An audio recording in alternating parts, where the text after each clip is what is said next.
The woman in bone armor stepped over the smoking corpse of a desert ogre, dragging its head by a twisted braid of tendons. It thumped onto the dust-caked floor of Ironjaw's gatehouse with a wet slap, just as two guards were mid-joke about how her armor looked like it belonged in a bad stage play. One of them vomited. The other laughed too hard, slipped, and broke his nose on the edge of his spear. She said nothing. Her eyes, barely visible through the narrow bone visor, flicked once between them like a cat sizing up mice, then moved on. The stink of the ogre's blood hit a second later, sharp, metallic, and tinged with something unnatural, and in that moment, the guards finally understood this wasn't a joke walking into their outpost. This was an omen. Ironjaw Hold wasn't known for manners, but it prided itself on not blinking first. Traitors, mercs, scavvers, and misfits passed through its walls like refuse through a sewer grate. You could be born in Ironjaw, stabbed by your cousin, healed by your sister, and robbed by your father all before noon. That's why the guards didn't report her right away. They figured she was just another wannabe warlord or cursed relic hunter trying to look scary. People showed up in weirder get-ups. There was that guy last month who wore a living snake as a belt and claimed to be married to it. Compared to that, a quiet woman wrapped in clean bones was barely worth a raised eyebrow. She walked straight down the main drag, the ogre's head still bumping behind her like it owed her money. Every step she took echoed. Not in the usual way, but sharp, like bone against stone. A few folks turned to stare. Some whistled. One guy yelled something crude about what she could do with her. Ribcage cosplay. That guy was later found in a horse trough, unconscious, a perfectly snapped femur sticking out of his mouth like a cigar. Eventually, she pushed open the tavern doors. They swung in with a groan like the building itself resented her arrival.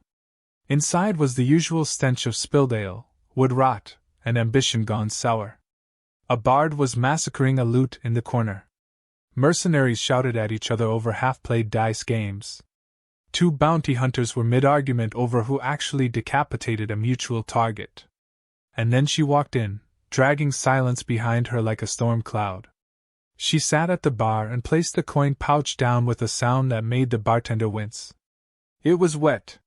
She didn't order. She just tapped the counter once. He poured.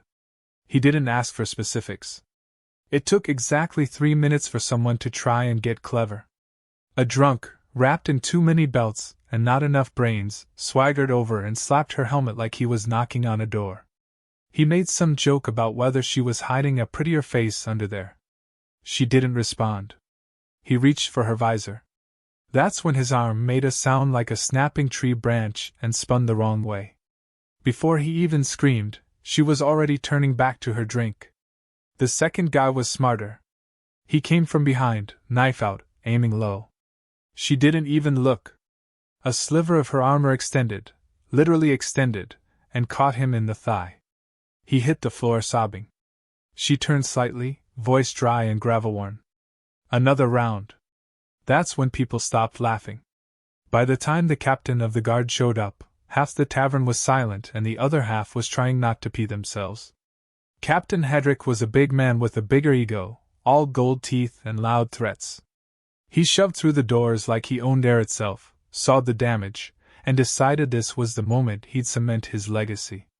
He pointed a ring-clad finger at her and declared that no freak, no matter how fashionable in bones, would come into his hold and break bones unless he was doing the breaking.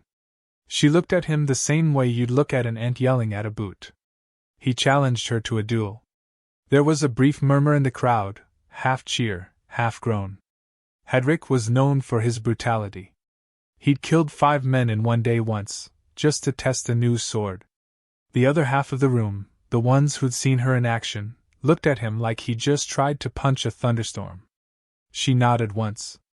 The duel was set for morning. That night, word spread like wildfire soaked in rum.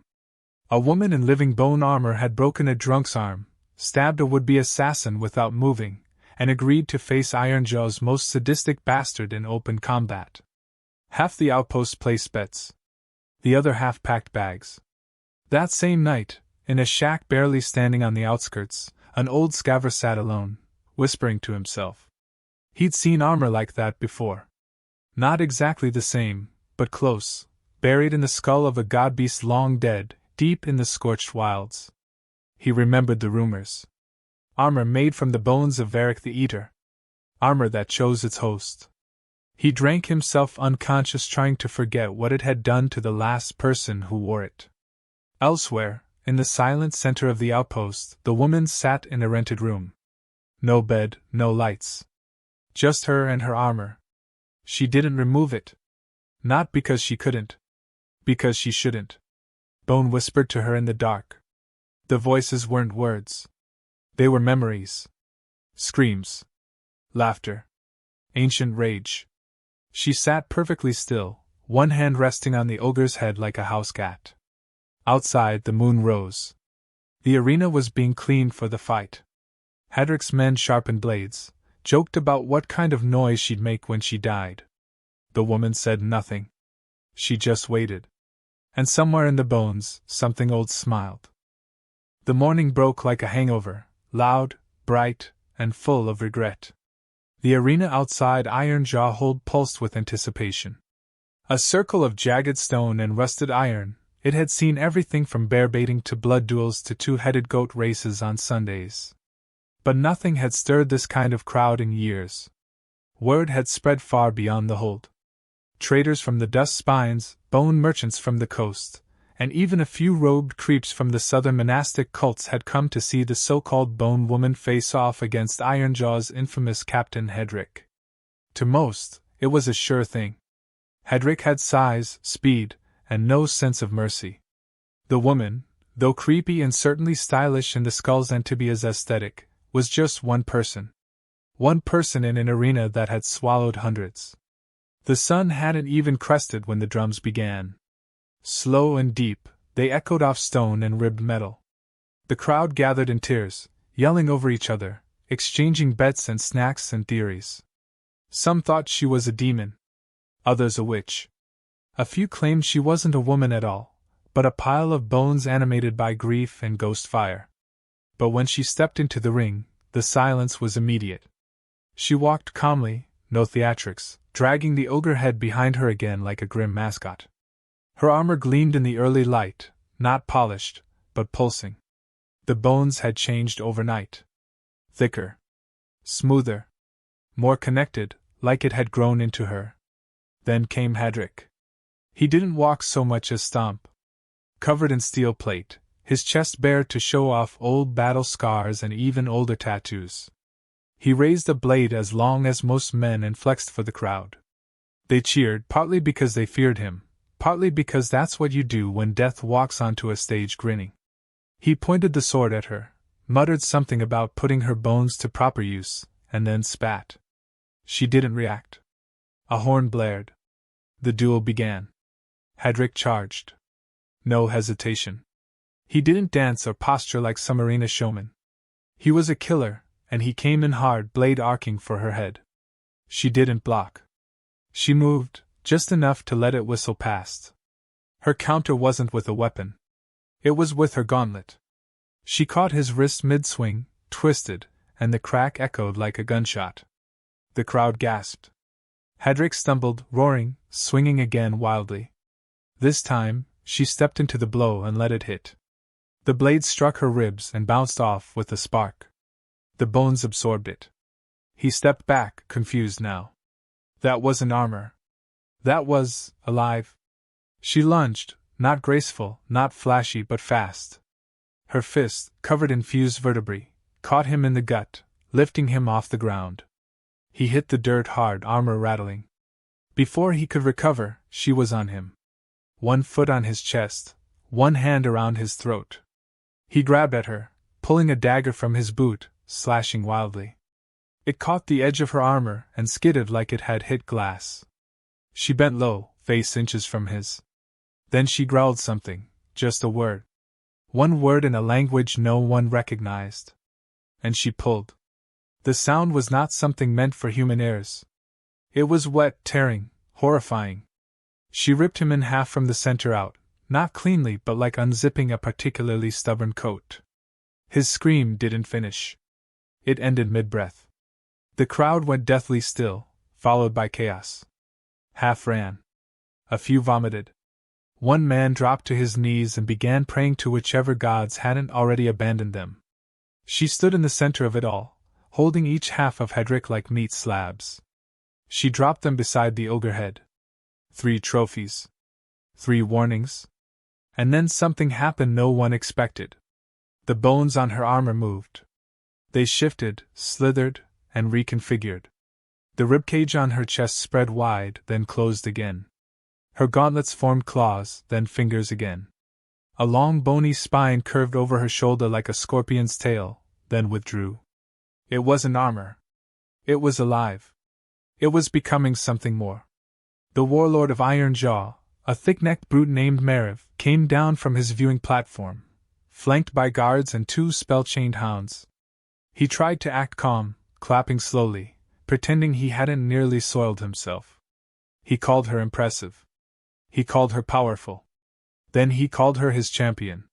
Said she had earned a place beside him, leading raids, collecting tribute, making Ironjaw feared again. She turned to face him. No words. Just a slow walk toward the throne at the edge of the arena. Then she sat in it. The crowd was too stunned to cheer. Mariv laughed, but it was hollow. Said it was a joke. Said she was funny. Then, more quietly, said she should get up. She didn't. Instead, she raised one hand. The bone crown on her helmet extended, curling like horns. The throne itself creaked. Mariv's face twisted. He made a signal. 4 assassins moved from the shadows. They never made it. The bones around her rippled. From the arena floor, old ossified remains stirred. Broken swords rattled in dirt.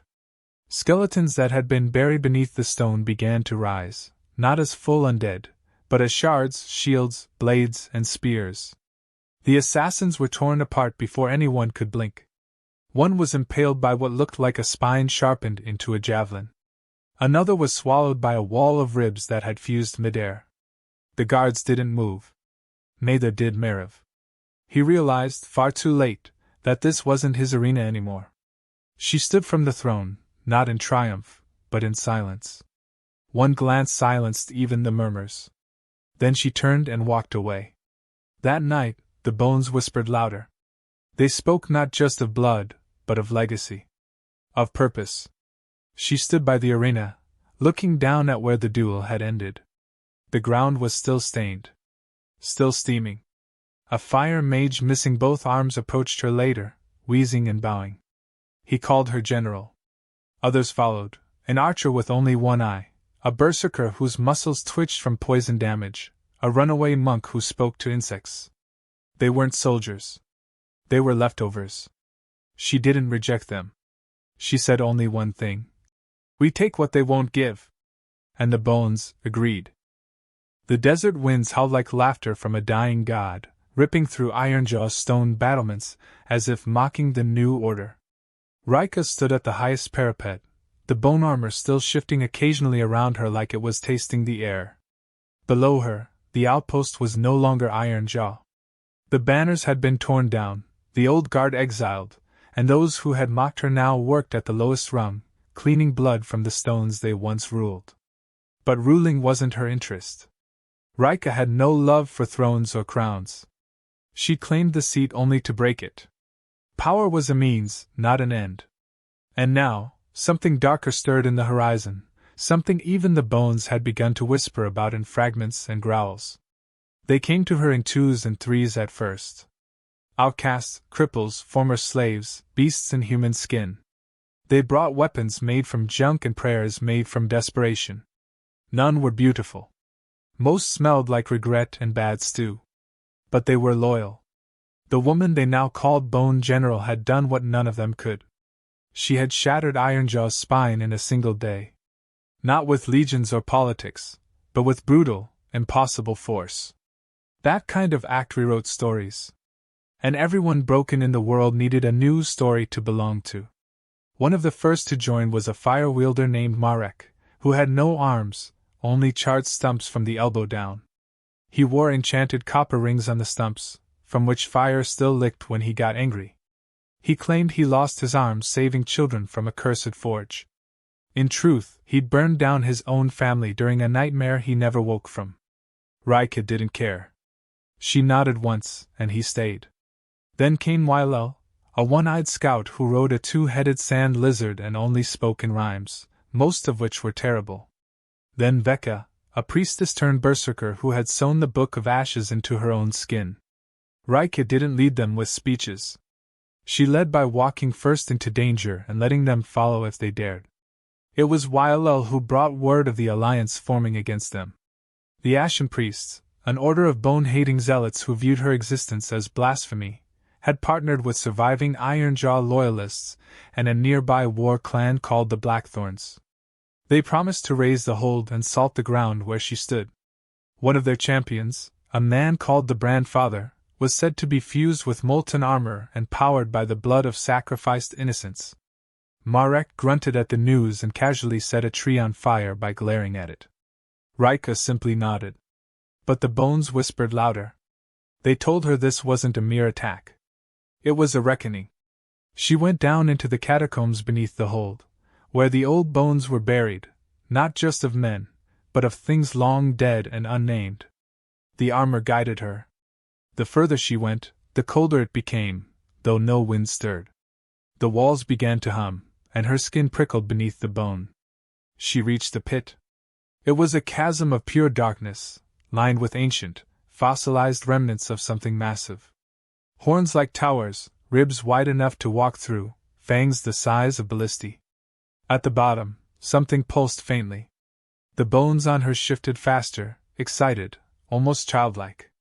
A voice filled her mind, not spoken, but remembered, as if pulled from her own marrow. You wore me. You fed me. But you are not yet worthy. She dropped to one knee, not in worship but instinct. The god bones of Varric the Eater were still partially awake, and now they demanded an answer. Would she submit fully, give herself over and become its vessel? Or would she tear the chain and be its master? She chose. She reached down, plunged her hand into the darkness, and grabbed hold of the pulsing mass. Agony shot through her body like lightning. The armor reacted violently, latching harder to her skin, fusing, biting. For a moment, she was neither woman nor warrior, but something in between, a creature of blood memory and ancient hunger. She saw visions, the god-beast Varric rampaging across dead continents, devouring armies, drowning worlds in bone. Then she saw herself, standing over its grave, commanding its very marrow. She screamed. When she woke, she was no longer wearing armor. She was the armor. The bones had embedded into her body, fingers like sharpened talons, ribs fused to her spine, skull fragments forming a crown under her skin. But she was in control. The whispering had stopped. The bones had submitted. Above, in the hold, her army prepared for the siege. Marek cursed at the sky and lit a torch with a shrug. Veka led a chant made from blasphemous hymns. Wailel made terrible rhymes about glorious death. They were not proper soldiers. They were chaos, stitched together by vengeance. The enemy came fast. Blackthorn riders first, flanking from the west. The priests followed from the east, casting smoke and curses into the wind. The Brandfather walked at the center, dragging a great chain behind him, with severed heads tied like bells. His presence turned the air to ash and made the weak bleed from their eyes. Reika did not wait in the hold. She opened the gates. They thought she had lost her mind. They charged in, confident, believing the battle already theirs. They did not see the trap until it was too late. Ironjaw had not been rebuilt for comfort. It had been rebuilt for war. Narrow alleys led into dead ends. Walls collapsed to crush riders. Booby traps made from ribcages and rusty saws took limbs like hungry beasts. Then came Reika. She didn't walk into battle. She dove. Her bones unfurled into wings, ribs spread wide and sharpened into blades. Her arm transformed into a spear made of kneecaps and jawbone. She tore through the blackthorns like a plague. Fire followed her, Marek dancing behind, a spinning inferno. Veka howled chants that made the priests claw their own faces. Wailel and his lizard leapt from rooftops, leaving arrows in eyes and necks. In the chaos, Reika met the grandfather.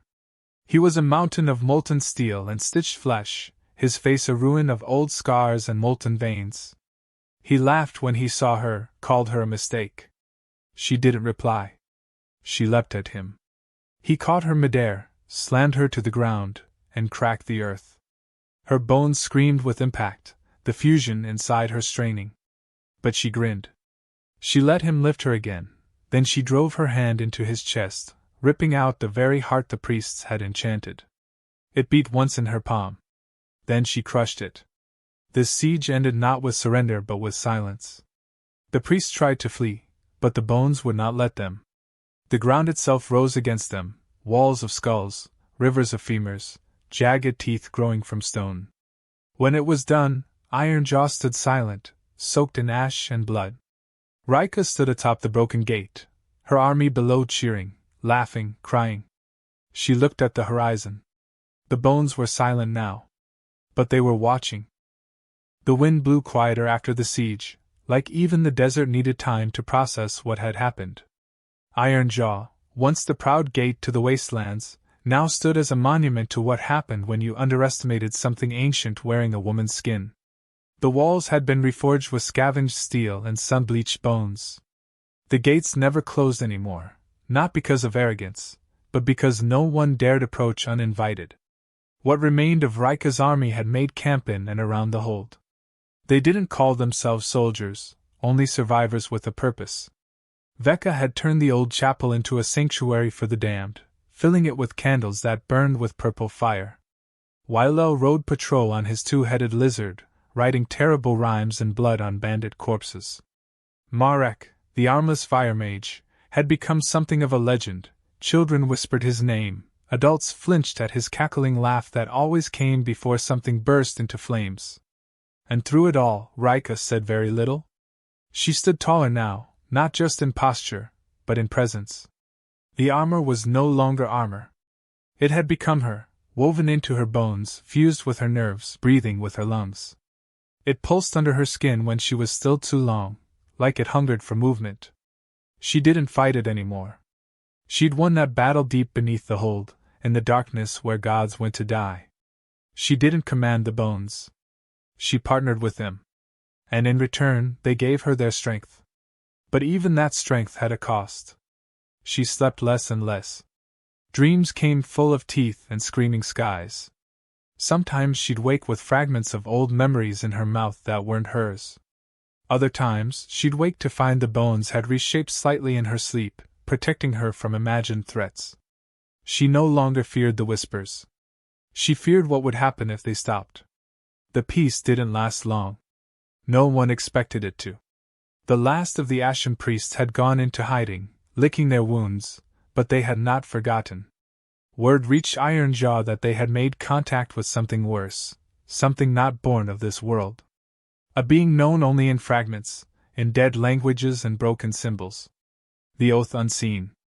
Some kind of god, or ghost, or rift in the fabric of things. The priests had always hated the bone magic, but they feared what Reika had become even more. And fear breeds desperation. They planned to call the Oath Unseen into the mortal world. They believed it would cleanse the corruption, burn out the impurity of fused gods and broken warriors. In truth, they only sought to trade one horror for another. Reika knew she couldn't let them. She gathered her army, not for war, but for a final act. She told them the fight wasn't over, and if they wanted to walk away now, she would not stop them. A few did. Most stayed. They weren't fighting for thrones or gold. They fought because this was the only place that had ever accepted them. They fought because Reika had made them believe that broken things could still be sharp. They set out at dusk. The trail led into the Deadlands, a stretch of cracked earth and screaming winds where nothing natural survived. They passed through ruins so old even the bones didn't whisper about them. Marek walked beside her, his fire dimmer than usual, quiet for once. Vecca carried her knife in her teeth, muttering half-prayers and promises of violence. Wilo told a riddle so bad that even the dead weeds seemed to wilt harder. At the center of the Deadlands, they found the breach. A pit of black glass, wider than any city, filled with swirling mist and bones so ancient they turned to dust at a touch. The priests were there, robes torn, eyes hollow. They stood in a circle around a pulsing stone that beat like a heart with no body. Above them, the sky tore open. The oath unseen began to arrive. It didn't come as a figure. It came as a fracture in reality, a scar in the sky that bled shadows. Voices poured out that bent the mind sideways. The priests chanted, offered their lives, their souls, their memories. The air turned thick, like it resisted breathing. Marek dropped to one knee, bleeding from his ears. Wailel screamed, not in fear, but in sheer confusion, because his lizard tried to bite its own tail and vanished. Veka started laughing and couldn't stop. Reika walked forward. The bones inside her rattled. Her blood boiled. The presence of the oath made the god within her armor howl. Varric's essence wanted to run. Wanted to burrow deeper and wait it out. But Reika didn't stop. She stepped into the priest's circle, lifted one hand, and tore the pulsing stone from its stand. The sky reacted. The fracture widened. A scream, not sound but thought, ripped through every mind in the area. Reika did not flinch. She held the stone in her hand, and for a brief second, it tried to show her everything. The end of all things. The weight of every moment collapsed into one. The extinction of stars. The devouring of galaxies. And then she crushed it. The crack in the sky sealed with a sound like thunder spoken backward. The priests turned to ash where they stood, their robes collapsing like puppets cut from strings. Silence fell. She dropped the stone's dust. Behind her, the desert was still. They made their way back slowly. Fewer in number. Changed in ways that could not be spoken. Marek died 2 nights later, not from wounds, but because fire had begun to consume him from the inside, and he asked Reika to let him go. She did, holding his hand until his ashes drifted into the wind. Veka wandered off into the wilds, claiming the voices in her skin now spoke only to trees. Wailel remained, though quieter. Less rhyming. Reika never asked why. He just nodded sometimes, and she nodded back. She did not retake the throne at Iron Jaw. She turned the fortress over to the people she trusted and left without ceremony. No farewell speech, no last march, no echo of glory. Just her and her shadow stretching across the dunes. She buried the last piece of the armor in a cave where no sun touched, deep under stone and sealed with a rune made from her own blood. She whispered to it once. Told it thank you. Then left. Years passed. Ironjaw became a haven, ruled not by power but by consensus. The broken learned to build. The curse found peace.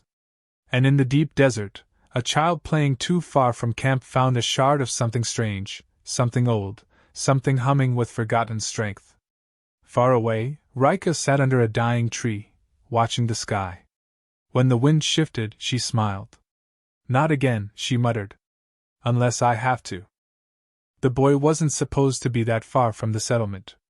He'd chased a runaway goat beyond the old ridge, where the dunes got sharp and the wind stopped sounding like wind. The sun hung heavy and unforgiving overhead, bleaching everything to gold and white. He could still hear his mother's voice yelling his name somewhere behind him, but curiosity had already drowned out caution.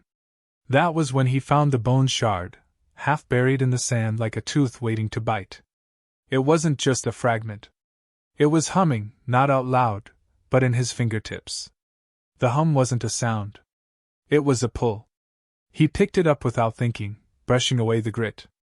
The bone was smooth and curved, glowing faintly at the edges with a pale shimmer like moonlight trapped in a shell.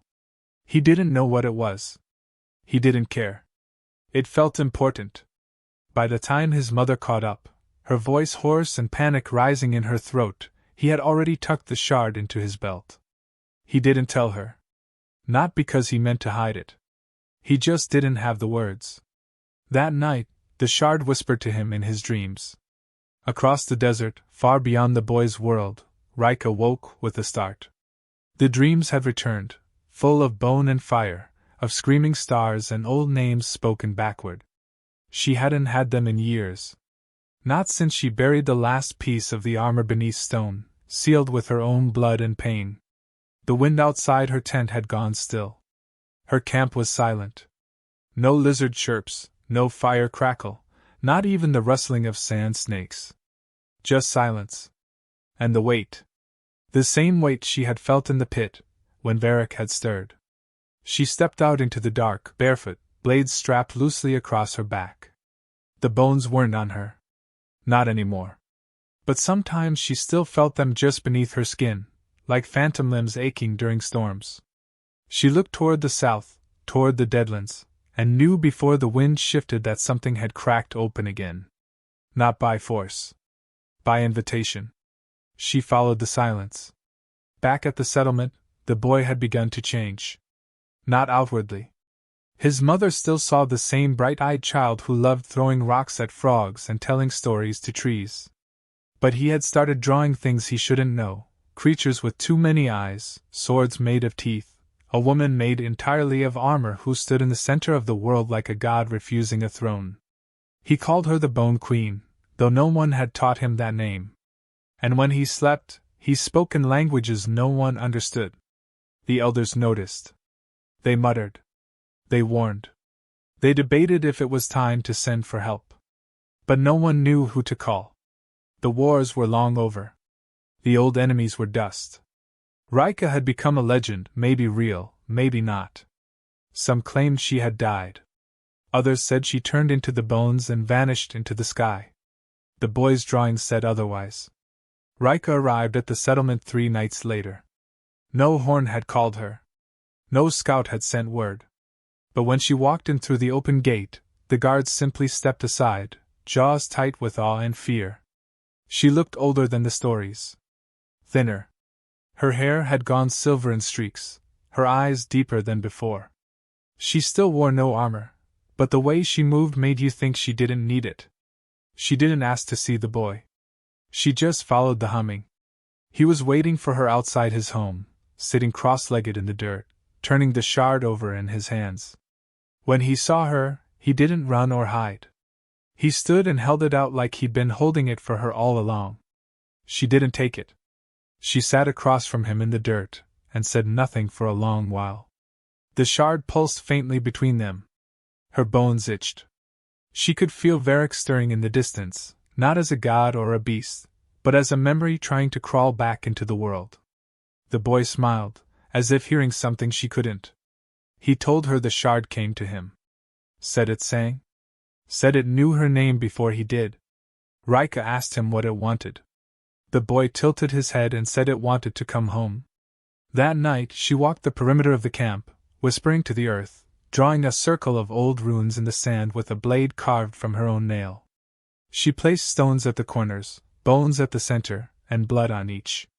The wind returned as she finished. It brought with it a scent she hadn't smelled in years, storm-born bone fire. The world was waking again. She knew then what the shard meant. It wasn't just a piece of armor. It was a seed. And it had chosen the boy. She didn't sleep that night. She watched him from a distance, listened to him dream in languages even the bones had forgotten. The gods had fallen, yes. But not all of them stayed dead. Some waited to be remembered. In the morning, she called a council of the village's elders, told them plainly that the child was marked. Not cursed, not doomed, but chosen by something older than kingdoms and more stubborn than death. They asked if that meant war again, if that meant burning in bones and the return of the nightmares. Reika said it meant all of that. But not yet. She offered to take the boy with her. To train him. To guide him. To keep the shard from consuming him. The mother wept but agreed. She didn't know why she trusted Reika, only that her son did. And sometimes that was enough. They left at dawn, the boy riding a half-broken lizard with a name he refused to share, Reika walking ahead, blades slung across her back, eyes fixed on a storm blooming at the edge of the horizon. The boy asked her what they were going to do. She told him they were going to walk until the world changed its mind again. The shard pulsed brighter. And deep beneath the earth, in forgotten caves and buried altars, bones began to twitch. Not awake. Not yet. But dreaming.